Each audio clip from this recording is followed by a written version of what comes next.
আসসালামু আলাইকুম রহমতুল্লাহ।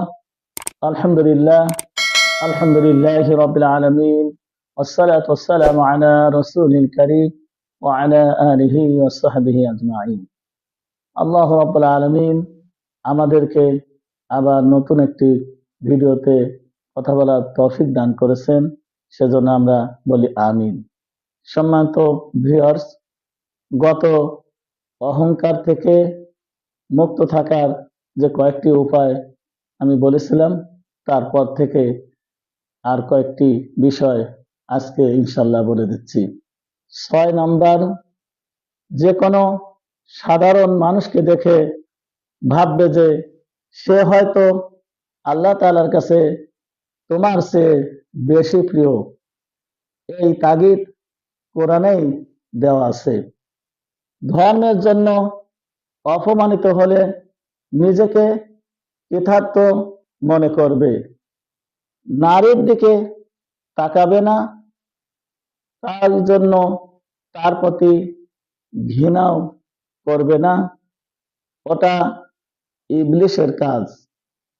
তুমি মনকে বলবে আমি নারীকে ভালোবাসি বলেই তার দিকে তাকিয়ে তার ক্ষতি এবং নিজের ক্ষতি করতে পারবো না। কখনো নিজের অতীত সফলতা নিয়ে গল্প করবে না, খেলাধুলা করবে না। যদি কখনো কোনো জায়েজ সঙ্গত খেলাধুলা করো, তাহলে তুমি জিতবে না, তুমি হারবে।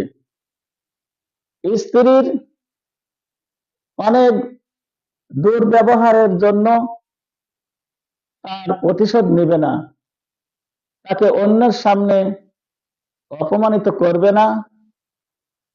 এটা রাসূল করিম সাল্লাল্লাহু আলাইহি সাল্লাম নিষেধ করেছেন। স্ত্রীর বায়না মেটাতে না পারলে তাকে মিষ্ট ভাষায় বোঝাও। স্ত্রীর বায়না সহ্য করতে না পারাও একটা সূক্ষ্ম অহংকার।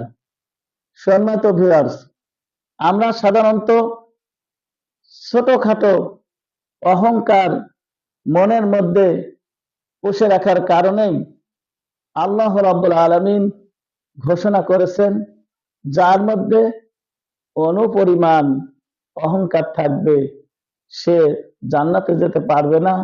আল্লাহ রাব্বুল আলামিন তাকে পছন্দ করেন না। বিধায় এই সমস্ত অহংকার আমরা পরিহার করে চলার চেষ্টা করব। আল্লাহ রাব্বুল আলামিন আমাদের সকলকে যেন তৌফিক দান করেন। আমিন।